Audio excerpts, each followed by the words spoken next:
All the men, we meet every morning, and at first we just greet each other with a hello, and then we begin to take care of ourselves. This is a very strenuous job, and sometimes there's repetition, so we're very mindful of taking care of our body to prevent injury, because it's very hard on your body, even driving a tractor and bouncing. So what we do is we stretch it all out, we learn the breathing, and it brings us together. All right, so why don't we just start with your name and where we are. Hi, I'm Amy Hepworth. Gail Hepworth, Amy's twin sister, identical twin sister. We've been farming since 1818 in the family. It's a 7th generation farm. We're about 65 miles north of New York City, between Mid-Hudson Bridge and Poughkeepsie Bridge on the east side of the river. We've been a women-operated farm for 50 years. Fast forward to today, we have a 500-acre vegetable farm that's certified organic. We grow This is going to go in the farm share. 300 varieties of vegetables. It's highly specialized. Amy's actually a pomologist from Cornell, so she studied fruit. We grew up on a fruit farm, and really tomatoes are our specialty, although we have zucchini, cucumbers, greens. Actually, we do all the majors, but tomatoes are kind of a love. A little subtle difference between the varieties. It's a plant that requires a lot of hands and people, and we love to employ people. We don't shy away from the physically hard or plants that require human attention. We're not the same farm as we were 200 years ago, and every generation has its imprint on what our farm is going to be. And I see that in my sister. She's thirsty to learn and understand, because there's always more to understand. These fruit will have a higher quality. We coined this term, the whole farm alive systems approach.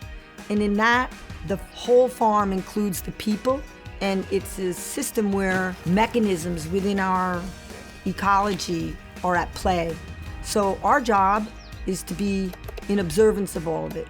You train your eyes to different ways of seeing things. We can go up to the top and practice. Everybody take a row. That human interaction around food makes our jobs even more real. You know, Amy talks in the morning about why we're here, our raison d'etre. We're pretty much in touch with the fact that we're providing food for people's families and people to eat, and it's a big part of the motivation. We're good, we can go to the field now. The farm share puts another spin on that, because now we're talking about people's meals. Like, you can't have tomatillos without cilantro. It may be a very hard job, and it may not be for everybody, but when we're doing our work, we're very grateful for the opportunity. And that's what the people that support our farm share will benefit from. We have participated and do participate in CSAs, which are community-supported agriculture, where communities purchase their food prior to the season, which helps farms. The farm share with FreshDirect is a unique situation. There isn't a pre-purchase, there is a direct-to-consumer. And direct-to-consumer is very exciting for us. It inspires our entire team.